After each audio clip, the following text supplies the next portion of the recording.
Check. 1, 2, 3. The D. Brief. This is the D Brief. Your guide to Detroit. Your guide to Detroit's arts and entertainment scene. This is the D Brief. Hello and welcome to The Debrief, your podcast for Detroit concerts, comedy, plays, food, drink, and more. It is Tuesday, April 23rd, 2019, and I'm your co-host. My name is Seth Ressler. And I'm Becky Scarcello. How you feeling? Welcome back. Oh, I'm good. It was nasty, whatever it was. Yeah, I had it too. Yeah. So, whatever. We're moving forward. It's spring. It's a long time since I've been here, though, so I know, I'm glad it to be feels like back. it, right? Yeah. All right. Well, for people who are just tuning in, if you've never heard the show before, I am the new guy to Detroit. I've been here, I don't know, maybe in the area 4 years now, which is enough to still claim ignorance. I'm going to claim it for as long as I can. So I can. You work that, yeah. I like to ask stupid questions and not have it be my fault. So, And I'm the natives, and I like to give you answers and act like I know it all. here's what's going on today's show. First of all, the Detroit Music Awards are coming up. Gary Graff, who is the music writer for the Oakland Press, we have him on the show all the time. He is also one of the co-founders and the co-producers of the Detroit Music Foundation. He's going to tell us all about what's going to happen Friday night at that show. Awesome. A popular Detroit musician has just announced his last tour, so I'm going to tell you about that. Also, there's an HBO show that's investigating the District Detroit, taking a look at what's going on down there and all the promises that were made and whether or not those were actually kept. We'll talk about that. I want to tell you about Friday coming up. We've got John Sauvé. He's the artist and sculptor that's responsible for, among many other things, those Man in the City experience, the little orange, well, not little, large orange men sculptures everywhere on the tops of buildings. These are the ones on the tops of the building. Yeah, Yeah. I've seen them since I came to Detroit, and I've always kind of wondered what those were because I Yeah. always thought that they were odd. Well, we're going to find out. All right, I'm excited to find out that, what that's all about. Look, here's the thing. We talk about an awful lot on this show. We talk about a lot of events. If you want to keep up with everything that's going on in the Detroit area, all you have to do is go to our website, thedebriefdetroit.com, and we will put up links to everything that we talk about. And if you sign up for our email list, then we will send you that list of links every week so that you don't have to write down everything we say. Super helpful. You can also just text the word Detroit to 444-999. All right, let's get into it and meet today's guest host. Welcome to the D. Brief. Brief. Becky, I'm excited to introduce you because we have a comedian Yeah. that I dabbled in stand-up comedy a little bit. Briefly. I am no good at it, right?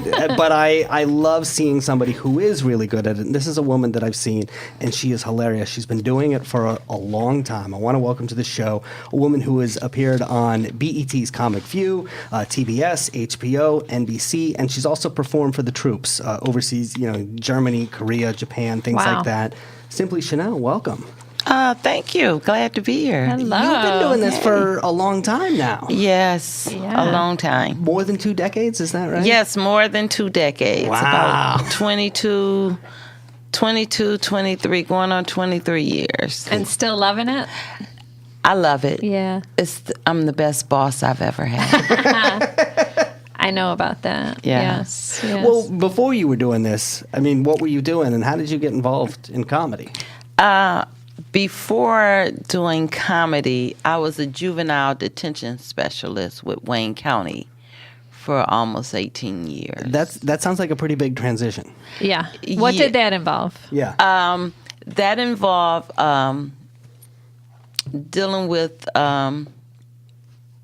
teenagers from the city of Detroit, actually from Wayne County, that were accused of committing a crime, and we housed them until the courts finished with them, and then whatever the courts decided. So we housed them. We were totally detention.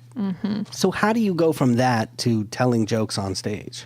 Dealing with Wayne County, got in a situation where I was involved in a sexual harassment situation, and I wind up suing the county, and during the time that I was fighting the county, it was recommended by a therapist that I do comedy. Because there's less sexual harassment. Well, actually, no. Right before a major event happened at the job, I was just so frustrated with the job. I was frustrated more so with the injustice of the job. Yeah. Just watching two sets of rules when it came to sentencing, whether a child was sentenced as an adult or juvenile, which now they're in the process of overturning I've seen a lot of children get life. Right. Wow. So I was just really frustrated, and I remember riding down Martin Luther King Boulevard, and a commercial came on the radio and say, "Are you funny? Do people tell you you're funny? Well, come down to All Jokes Aside." And it was across the street from the Fillmore State Theater, Fox. And I drove straight there. I was there like at 3:10. I got off work at 3 o'clock. And the guy answered the door, and he's like, "We don't start signing up until 7." And I said, "I'll be back." Wow. And I went back.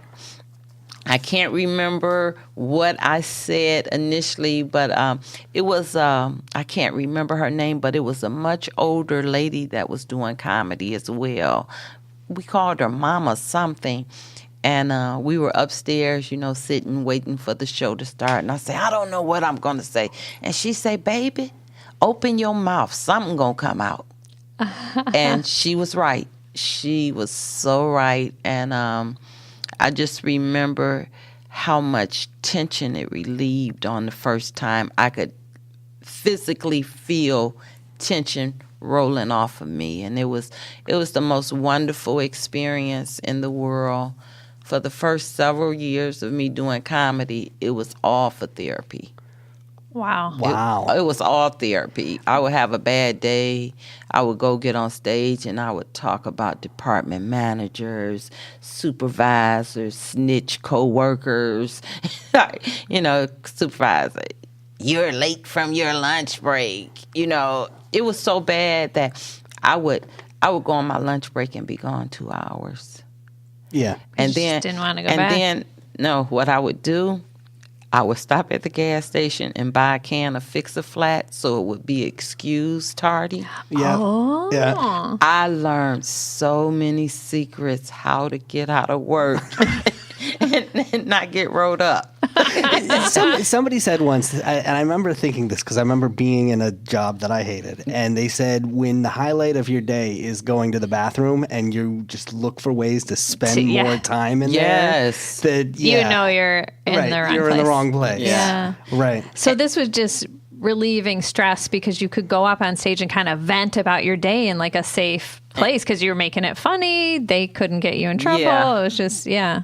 And then I would go to work the next day and, get enough material Yeah. for the following Right. for the following week. And Yeah, but at this point, you're probably looking for things to be ridiculous. no, you know what? When you're in a fight, and I was in a fight, Yeah. so yeah. it was just trying to keep my head above water because, Survive. I was a single parent at the time, and I had to provide for my children. So I don't know if anyone's ever been in a situation where you're a good employee or a good worker, and they just want you out. Right. Yeah. Okay. Because I was a union steward and I fight. So it's like you're the troublemaker when you try to rally your coworkers and say, "Hey, This isn't right. let's get Yeah. together and address this issue." And when you're in the locker room talking, everybody is, yeah. But when you head into the supervisor office, you realize, hey, where's the crew? You're alone. So you're the only one really speaking up. But I absolutely adored the job. I loved working with those kids. Oh my God, I loved them. I've had like 3 children named after me. Wow. Yeah, I still one of the young ladies. I had a young lady on my unit that never had a visitor.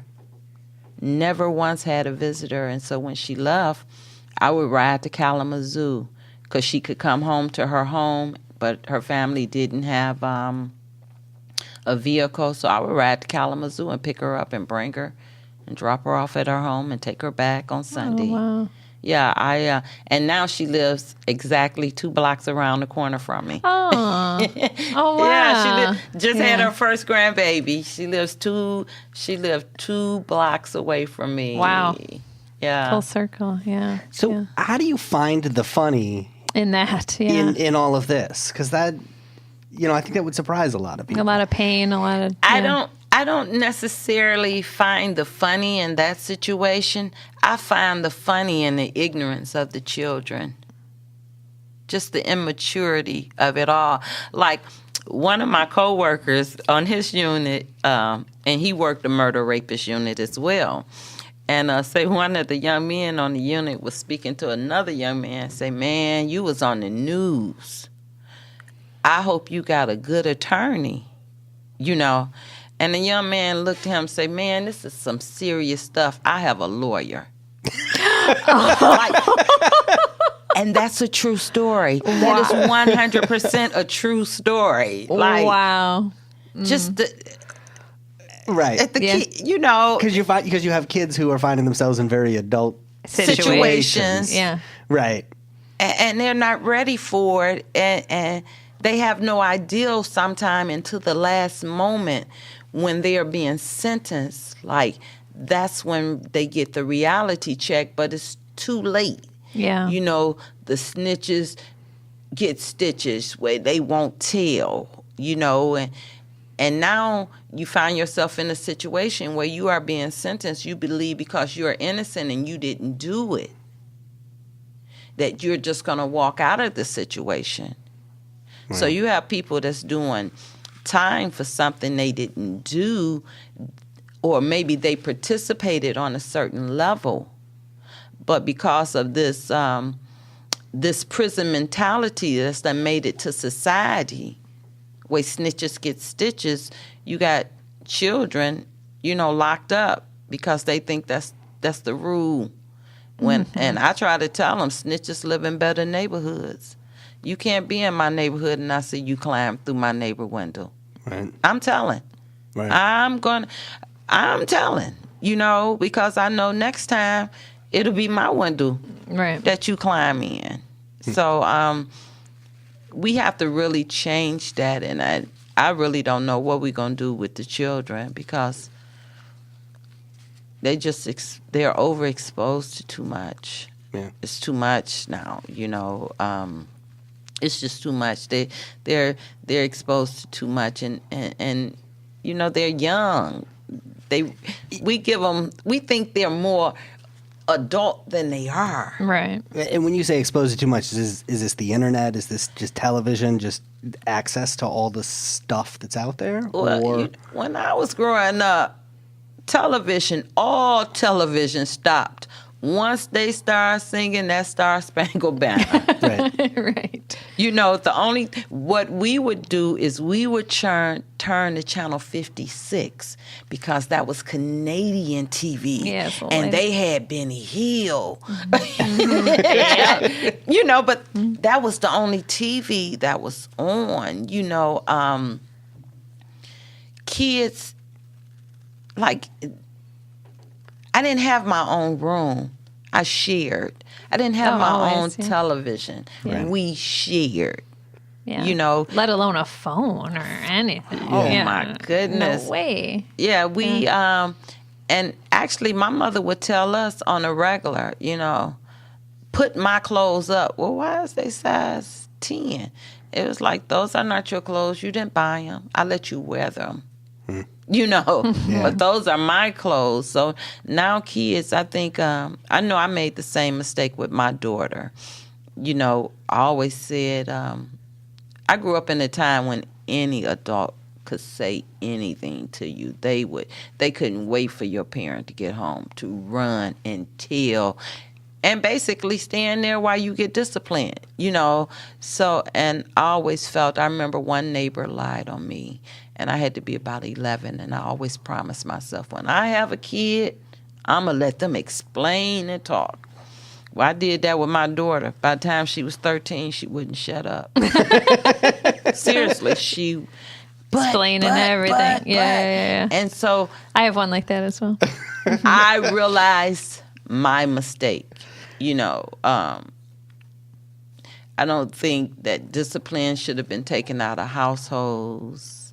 I do believe every child deserves a father in the household. And if he's not in the household, he should be very, very active because that's so important. You know, girls not having their father there tend to like older men, older boys. My son, I found out that, you know, these cougars are real. They're very real. It's a real species. Yeah, it's a real species that's, you know, when I was growing up, you just had the sugar daddies, the old men. Right. But now, you know, you got predators on all different levels. Jeez. So it's crazy. Wow. You know? So what does comedy mean for you now? You know. My goal in comedy is to move the masses. I am very political, very social in my comedy. I have a very strong point of view with America. You know, like what's going on right now, whether you're for Trump or against Trump. You know, people that take office now, once they get in office, they just get this big head and they fail to realize that we are the employers. And I think we've forgotten that we are the employers. You know, how can you have a councilman that's supposed to represent your district and you've never seen him in your neighborhood? Right. You know, it's just crazy that we don't realize that we wield the power on what goes on here. And whether you're on the left or you're on the right or you in the middle, we are all still employees. I mean, employers. Yeah. Right. And I just don't like the way it is right now. You know, it's like what's right is wrong, what's wrong is right. You know, America could find Saddam in a hole in the ground, but they can't find my baby daddy to get my back child support. Really? Yeah, right. He on Grand River. I know where he is. I know where he at. His job knows where he. But you can't find him. Yeah. You know, people in prison. Living better than people on the street. People in prison are living better than some of our veterans. Yeah. Like, really? We steady building prisons. Why don't we build a nice, big old prison size shelter for veterans? Right. Just make it prison size with all the same amenities. Yes. Wouldn't that be nice? Yeah. It's just like, so we're no better backward. way to get people thinking about these things than to make them laugh and be entertained. Yeah. And you're running a room, too, on Tuesday nights. Yeah, I do a Let's Laugh comedy show because I believe you need to laugh. That's one thing that the Bible mentions, that laughter is like medicine to the soul. Sometimes you have to laugh about it or you're going to... That passage doesn't get quoted enough. It doesn't. I like that part of the Bible. Yeah, you know, and so... I don't promote it a lot because I like to control what type of crowd I get. Yeah. And I like grown folks. I tell people, if you don't wear a belt, if you sagging, this is not the place for you. Right. Because you need to have somewhere you can go where you feel comfortable and not have to worry about these young folks coming in here and, you know, being disrespectful. You know, my thing is we don't say my bag. We say, if you step on somebody's foot here, you say, excuse me. Like, my bag, that's not an apology. So I don't do mass promotion, but we have a really, really good time. Very, very good time. I book 3 comedians every week. The owner of the club is wonderful, whatever I need. And in the summer, we do it on the patio. Ooh, I like that. That sounds fun. And this is happening where?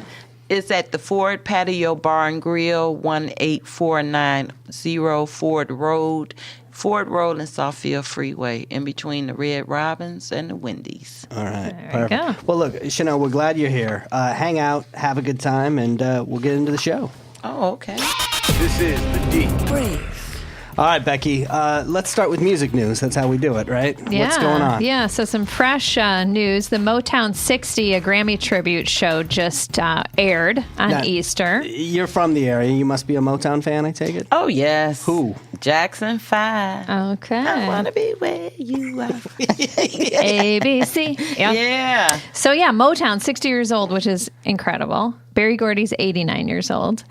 So I must confess, I didn't have a chance to watch the whole thing, but it's sitting there for me to go back to finish. But I watched about 45 minutes, and it's pretty slick. It was cool. I mean, the general thing is younger artists, contemporary artists, paying tribute to Motown greats, but also Motown greats themselves that are still living were there. And Smokey Robinson hosted the show along with Cedric the Entertainer. So it was cool. Like, they have segments where Cedric is playing like a DJ in the 60s, and then he's playing like a dance show host in the 70s. So they do these little segments in between on the show. So it's interesting, but check it out if you can. A few behind the scene things that I read about. Stevie Wonder was allotted 12 minutes. Okay. And they did the live taping was 3 hours long in the end. That took place in February. So instead of his allotted 12 minutes, he's like, I'm just going to go for it. And he went crazy 45 minutes. Because he doesn't care anymore. He doesn't care. Like, yeah, So he kind of did his own concert. He couldn't see the clock. That's true. legit. That's true. Yeah. So I think they had a lot of production, challenges. So they cut his up. So the show seems a little bit choppy because they cut his down to maybe like 13 minutes and they sprinkle it all in there. And you mentioned the Jackson 5. So they were conspicuously kind of absent, as well as they did not show, like, when Michael Jackson did the moonwalk and the 1983 show, that bit, the 25th anniversary show. I don't know if you ever saw that, Seth, but it was 1983. Yeah, the 25th. I mean, I've seen, we studied it in history. Like that, exactly. Chanel and I were around. Yeah, I was around. I actually watched it. I watched it. But I mean, that well. was like the big climax of the show, was like him introducing the moonwalk, right? So that is not spoken of. That is not shown, and very little. See, what I remember as a kid is after The Simpsons, he took a crowbar and just beat up a car for like 5 minutes. That's what I remember about. Remember that, the black and white video? Oh, yeah. And my mom was like, what is he doing? And he kept unzipping and zipping his fly. That was my childhood. Anyways, in the light of Leaving Neverland, I think that kind of colored us a little bit. And J-Lo, do you remember she did the tribute over the Grammys that got so much heat? It's like, why is a Latino woman doing this tribute to Motown, So she makes an appearance in this show. It's back. But it was originally supposed to be a Jackson 5 tribute. Scrap that. So it's all, So they're just not going to mess with the Jackson 5s anymore. Not really so much. That seems sad because Michael is the Jackson 5. It's still 4. Mm-hmm. I know. That's what I was thinking. Yeah. So, and then I found this interesting too. John Legend is on the show, and I did see this part. It's really good. He does a tribute to Marvin Gaye. But in the actual live taping, he played Mercy, Mercy Me and What's Going On, and he stopped and he's like, can I do that again? I messed up a little bit. And he didn't. I mean, it was John Legend saying he messed up. He didn't really mess up. But so they let him do it a second time. So what you see on TV was actually like the second take. Wow. And then another interesting thing was Diana Ross was going to go into the audience, start to sing to Berry Gordy, and then lead him up on stage and finish the song there. Well, in the live show, she went to a seat and just kind of serenaded him. It was a very intimate moment, the two of them. Okay. And then he apparently had this huge smile, and they hugged. And she didn't lead him back on stage, but they decided to keep that because it was so spontaneous and real.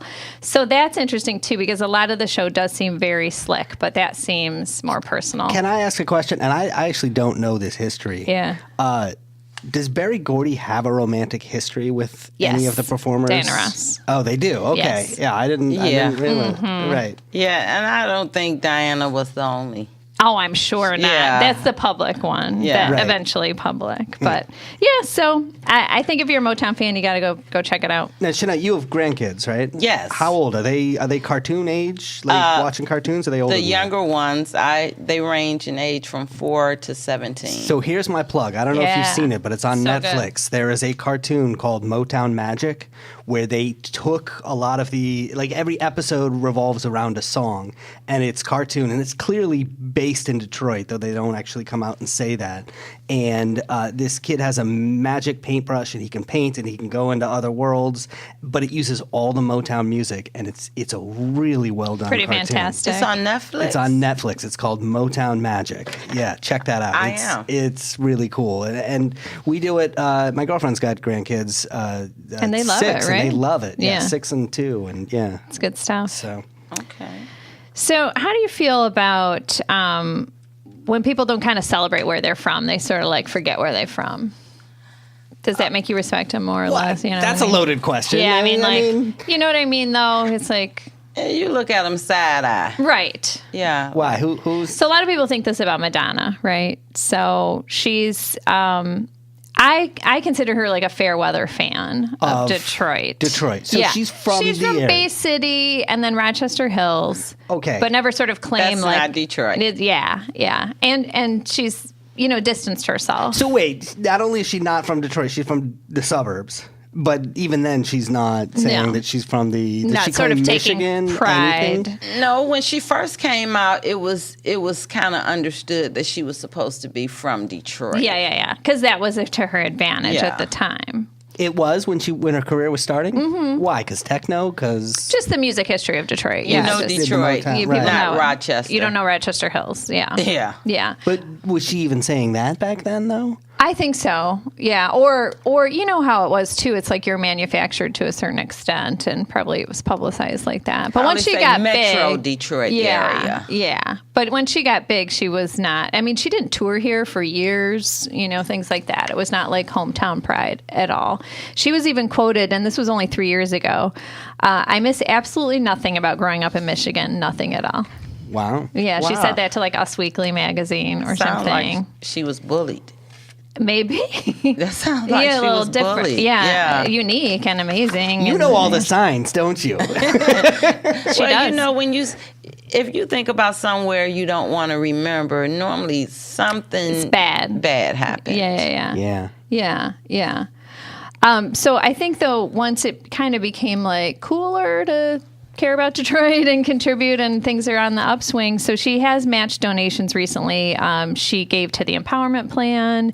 She's supported Detroit Prep Charter School. So anyway, she's back invested a little bit, and she is going to tour here again coming up. But she has a new album that's about to hit, and her first single is out. Have you guys heard it? No, but I saw her promo picture. She looks awesome. Yeah, she's got this whole like the hat and this outfit. She's kind of a new persona. The album is called Madame X.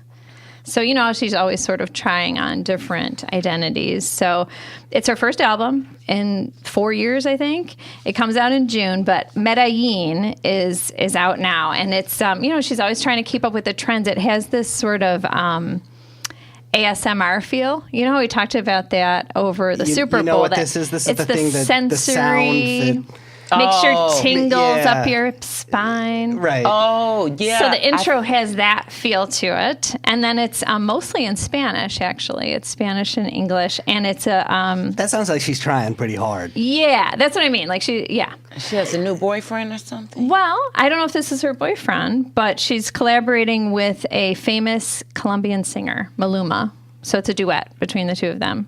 Here's the thing. It is hard as an older legacy artist, a musician Yeah, anyway, she's to 60. release new music and have people, care. Identify she's with it. obviously an icon, right? Yes, But I yes, mean, yes. even, you're Prince and you put out new music and it's tough to get people to care. It's never going to be like it was in 1985. Yeah, she's not current. Right. So she's trying very hard to get to that current. And it's a catchy song.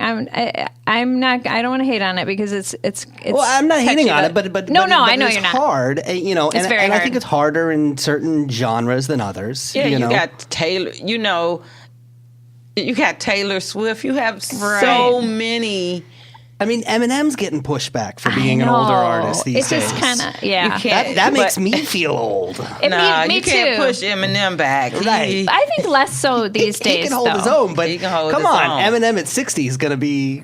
I know, Yeah. but I think it's better than it used to And be. Haley will be what, 48? I know, right? That's right. So this is kind of a sultry, steamy kind of tune. You have to check it out, and it gives a shout out to Detroit. So I thought that was kind of cool. Wow. All right. Yeah, it has Maluma suggesting, in this interplay of their, love affair, saying, and if you want, we'll go to Detroit. If I know where you come from, then I know where to go. So she's acknowledging it in the song. So people are all excited about that.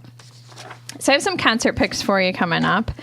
Thursday, April 25th, Music Soul Child is at the Soundboard. This is who Everett Cassimy shouted out as one of his major influences when you had him on the show last week. Yeah, so that's great. This week, Thursday through Saturday, Ferndale has the Spring Fever going on. This is a music festival of sorts at the Loving Touch, the Magic Bag, Otis Supply, and New Way Bar, which incidentally you can walk from one to the other. They're all very close. So 3 nights of live music. You've got the Black Lips, Born Ruffians, Tokyo Police Club, She Wants Revenge, some other big name headliners, plus over 30 local bands. And a 3-day pass is like $70. So great deal for that. Yeah. Friday, April 26th and Saturday, April 27th, Pink is at LCA. You know what? I might go see Pink when she's 60. You think you would? You think she'll still be I swinging, like Pink. swinging I do from too. the... She's sassy. I do. She's super cool. She always was kind of different than the other, in that genre. And I've heard her shows are just like incredible, just very acrobatic and all kinds of effects. So Friday, April 26th, you can also see Puddle of Mud. That's at Harpo's. And Saturday, April 27th, Hunter Hayes is at Royal Oak Music Theater. I also want to mention Prince, the anniversary of his death was last Saturday, the 21st. So 3 years. Can you believe it? 3 years ago. You a Prince fan? The old Prince. Soft and wet. Oh, Yeah. the like disco Prince, like the before guitarist Prince. Interesting. Yeah. So Purple Rain is showing on the big screen at the Redford Theater Friday night. So I did not see that until after he died, and then everybody was showing it. You in had never theaters. seen I the never, movie? I had never seen. I mean, obviously I knew all the music, but I'd never actually seen the film. So, and, yeah. it's not a great No. film. No.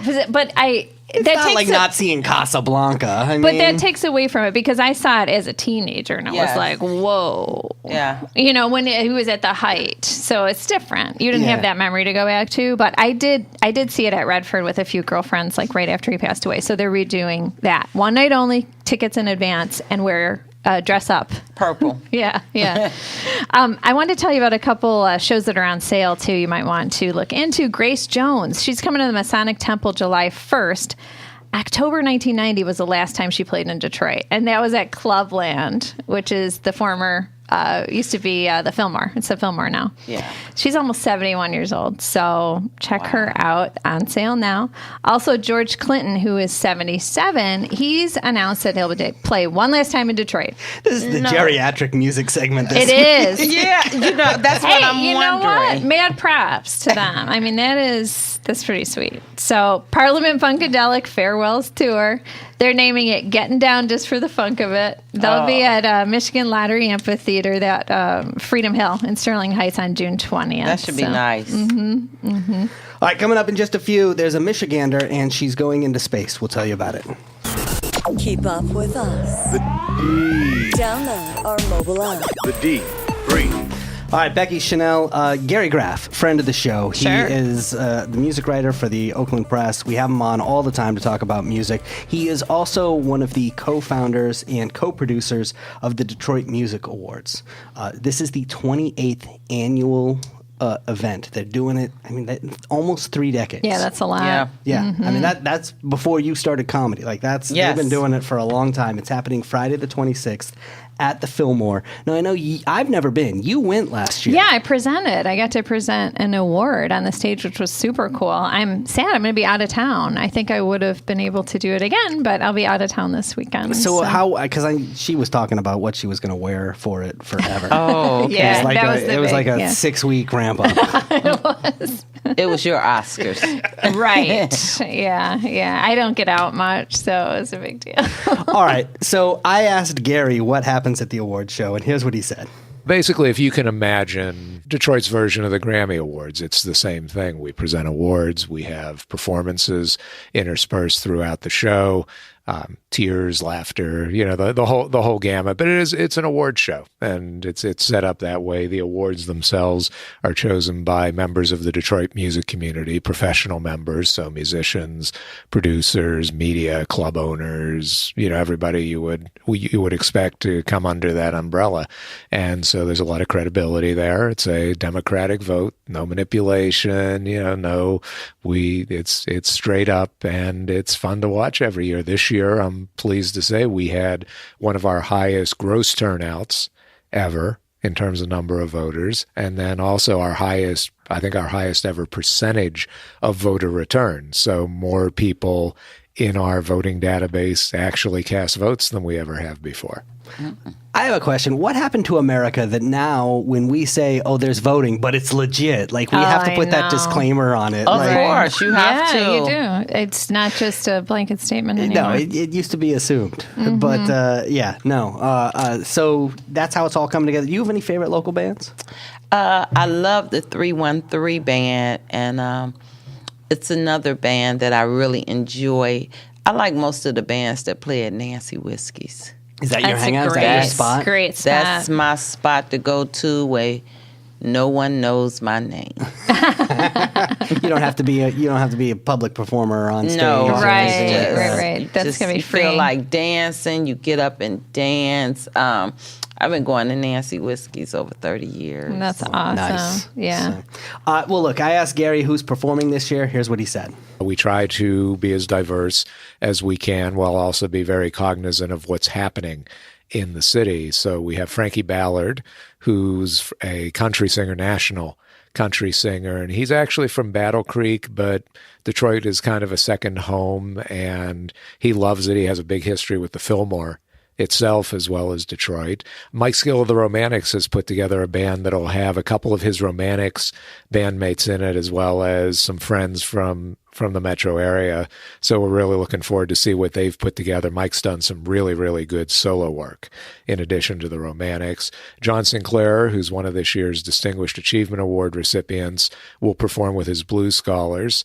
The RFD Boys, bluegrass group out of Ann Arbor, celebrating 50, that's 50 years, and they're also getting a Distinguished Achievement Award. They're going to perform. Shortly, who's really a happening, breaking modern rock performer from this area, will be performing. And then we have a couple of special things because of things that have happened during the past year or so. Aretha Franklin passing, of course.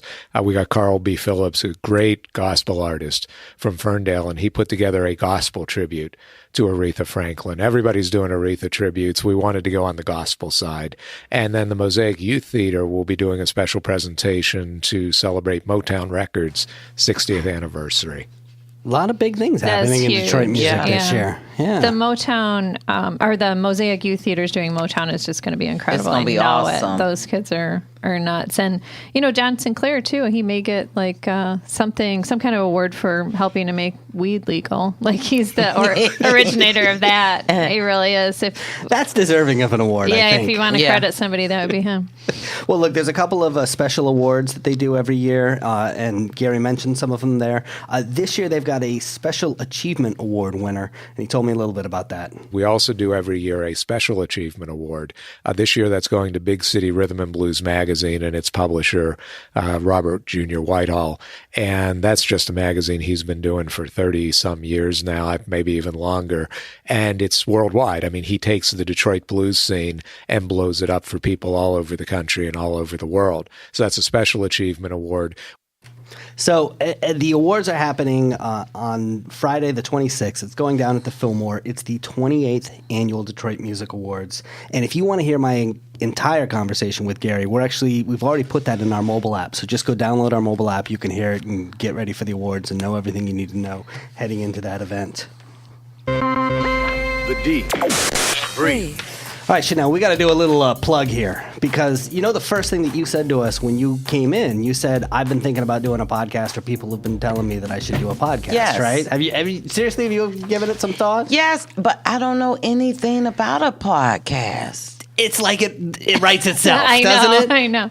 We have had so many people who come in and sit in that chair from Detroit arts and entertainment organizations. Everything from people who work at Restaurants museums and comedy clubs, Theater.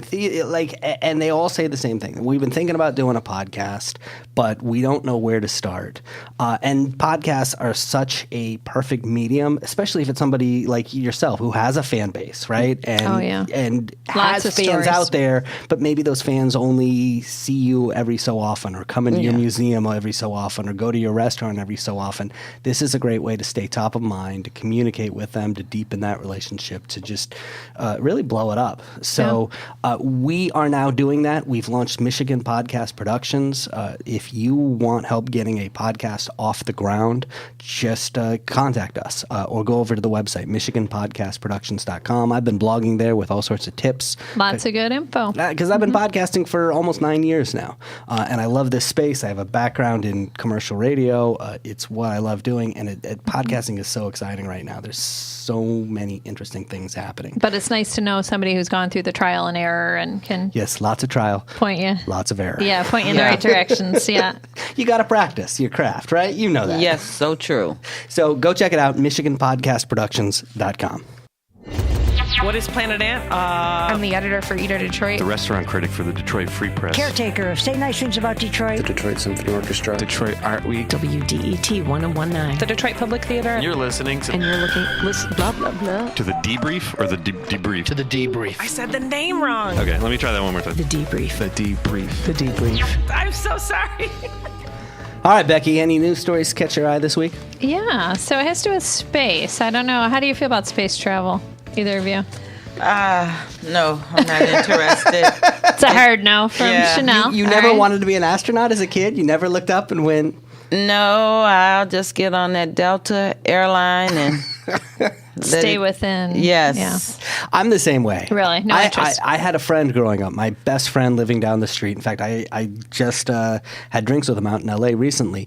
He was one of these guys. He wanted to be an astronaut. That was his whole thing, his whole life. He actually worked for NASA for a little while, and then NASA basically mothballed the space program, and he became clear to him that he wasn't going to be an astronaut. Now he works for SpaceX. Oh, He works for Elon Musk. So, like, when he has a bad day at work, you see it on the front It's page of the public paper, situation. right? Yeah. It's he's amazing at what he does. But no, he had that dream. I never did. Okay. I don't have that dream per se, but I think it would be really cool to go up in space. I would definitely do It'd be cool for like 15 minutes, and Well, then you'd be over it. Here's my thing. Maybe a few days or whatever. But this is a woman who is going to spend 11 months.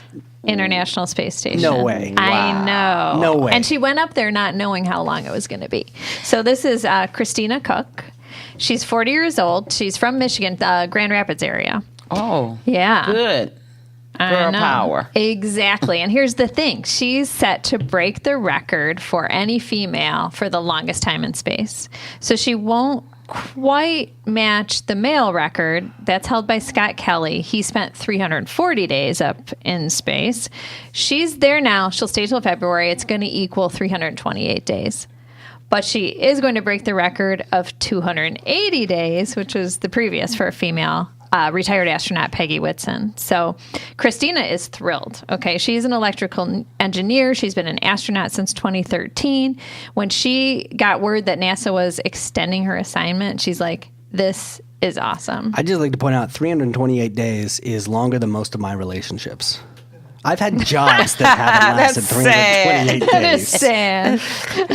I mean, I mean, in this- she's an engineer, but Wow, that's a know. long time to It just is. be floating around. And Yeah. away from like your family and everything, and here's the thing: it's an extended study of what goes on in the human body and spaceflight. So I mean, she's an experiment, right? It's like long duration effect of your time in space. I can think of certain things that in zero gravity I would not want to be doing for 11 months. Right. No, thank you. And that's why she's Right. going for the study. Yeah, basically, because they're extending it so they can really see the effects. You I know. wonder what her pay is. I hope it's I a hope lot. it's really good. Yeah, I hope 'cause it's really good. I think. Because the food's not good. You know What would that. they have to pay me? What Right. would my salary be? Because when you get a runny nose and the snot goes up into your brain instead of coming down the way it's supposed to, that gets old real quick. Yeah, I don't think she's focusing on that. So her tweet on April 17th, she said, 1 month down, 10 to go. Privileged to contribute my best every single day of it. So kudos to her for doing this. And they really want to make sure they understand how men and women are different too. So you can follow her on Instagram and Twitter. She's got some super cool pictures and stuff on there. It's at @astro__ Christina. I wonder what internet service. All right, let's talk about some of the things that are happening around town. While we're on the subject of The space. space, yes. Yeah, I mean, you guys have kids or grandkids that are into astronomy? I wouldn't say they're particularly into Into it, it. but one is a little more interested than the other. How many grandkids do you have? I have 6. 6. And none of them are into space? Like, statistically speaking. No, not at all. And I haven't. None of them has shown me an interest. I mean, in the summer, the youngest 3 grandkids, we sleep in tents in my yard. See, that's fun to do. Yeah, I love that. Oh, we did a whole week. Nice. I just moved the tent up to the front of my yard, and I put a big air mattress in. But they're not looking up at the stars going, how do I get want to there? get there. No, yeah. not at all. It was just Camp Grandma. Here's how you can test it. Here's how you can find out. Saturday night, you've got an opportunity. There is Urban Astronomy happening at Beacon Park. This is being hosted by the Ford Amateur Astronomy Club. And you can bring your kids, and they get to look through the telescope and talk to astronomers and answer all those questions. That I would think there'd be like just too much light pollution or whatever. But I guess, look, astronomers still see live in stuff. cities sometimes. well, for sure. Yeah. Yeah. All right, here's a big question about the District Detroit and whether or not it delivered. HBO is taking a look at this in a new episode of Real Sports with Bryant Gumbel. It's looking at the unfulfilled promises that the Ilitch family made around the Little Caesars Arena. Now, this predates me slightly. This was basically already here when Yeah. I got here. Talk to me about this. What I've- was promised and what was delivered? I've always been upset about this issue because they got a lot of money, tax tax money, so from the public, even money that was earmarked originally for schools. Okay, and we now have one of the worst states for school districts in the country. I mean, Most definitely. we're like 49 out of 50 or something, and so this money was earmarked and sent over for this project with the promise that it would be a whole new neighborhood and vibrant places to live and shop, and a lot of that is still parking lots. True. It just disrupted a community. It was a Yeah, it not was to a- mention what was it there was before. A community, Yes. and now it's like, as you say, it's just traffic going in and out the parking structures. They didn't fulfill the promise at all. But that's sad. I think most people are not paying attention because, as a community, we're used to being taken. this. Yeah. We're used to our tax dollars being set aside for one thing, the jail, Yeah, and then used for something used for else. something else. I know we collected money for juvenile new facility several times before we actually got one downtown. It's interesting because I keep hearing people say that about Gretchen Whitmer and the tax for the roads, and there's this, that they actually going to use it Yeah, for it's that. very skeptical because we've been Is that burned so why? many times. Yeah. So apparently it cost $863 million. $324 million of that actually came from taxpayers. And unnecessary. So HBO is going to get into it. The episode premieres Tuesday at 10 p.m. That's actually the day that this episode is dropping. So 10 p.m. you can see it on HBO. Yeah. I mean, I've seen a couple of those HBO documentaries recently, and they're really good. Yeah, they're Theranos good, documentary. and- HBO is awesome. Yeah, and the Game of Thrones documentary. I'm into that one. About the dragon and the White Walkers. Oh, that's my favorite show. Actually, seriously, let's talk about documentary filmmakers, because there are a couple of Detroit filmmakers that are having an impact with documentaries. Starting with, there was a film about police brutality that just won the Free Press's Film Festival Audience Choice Award. It's called Dare to Struggle, Dare to Win, and this traces activist Ken Cockrell's fight against the early 70s police unit that was known for its treatment of African American citizens. And apparently just brutal. I mean, Police brutality, major. It was major. So again, this is before my time. Is this something? This was really before your times, because not only during the 70s, I lived in Michigan in the 70s, and I remember the 70s very well here, especially coming from North Carolina. Okay. And Detroit was police and drug addicts. Basically. Heroin. Yeah. Everybody returning from the war. Vietnam War. Detroit was an ugly place in the 70s. Has it gotten better? Parts of Detroit are still ugly places. Yeah, I'll sure. put it that way. Sure. Yeah, it's gotten better, but I think this started in 70 when he started fighting. I think we should be further along. Yeah. I don't think this should be have to be discussed. And I think you and I were talking earlier, even if it's not the extreme brutality like Malice Green literally being beaten to death, but the harassment, still the intimidation. Like, I mean, remember not that long ago, the Snapchat video that the police took of, making fun of a girl. So yeah, the documentary is called Dare to Struggle, Dare to Win. It also earned the director, Christopher Gruss, the festival's Homegrown Talent Prize, an award that was awarded by a festival jury. And then, of course, there's the other documentary. You may have heard about this. It's called Surviving R. Kelly. You guys seen it? 3 times. 3? This doesn't feel like a film that you would binge watch. That you would go back for repeat viewings. No, if you really watch it, certain parts, my mind just drifted away, and I had to rewatch it because I found that I had missed certain parts of it. Just go back and get the details. It's a lot to digest. Yeah, I believe it. Well, very thorough, yeah. The filmmaker is actually from the Detroit area. Her name is Dream Hampton. Yeah. And she was just named by Time Magazine one of the 100 most influential people of the year. Yeah, it's very cool. I heard her interview with Stephen Henderson on WDET today. And it was interesting, her take on it. So she found out about the award. Her assistant came in and told her. And, she's very honored, but she was like, wow, I know that list. People like Trump and Brett Kavanaugh are on it. Influential doesn't equal positive necessarily. Right. Yeah, it just means you had an influence and people, are listening to you. Yes, yes.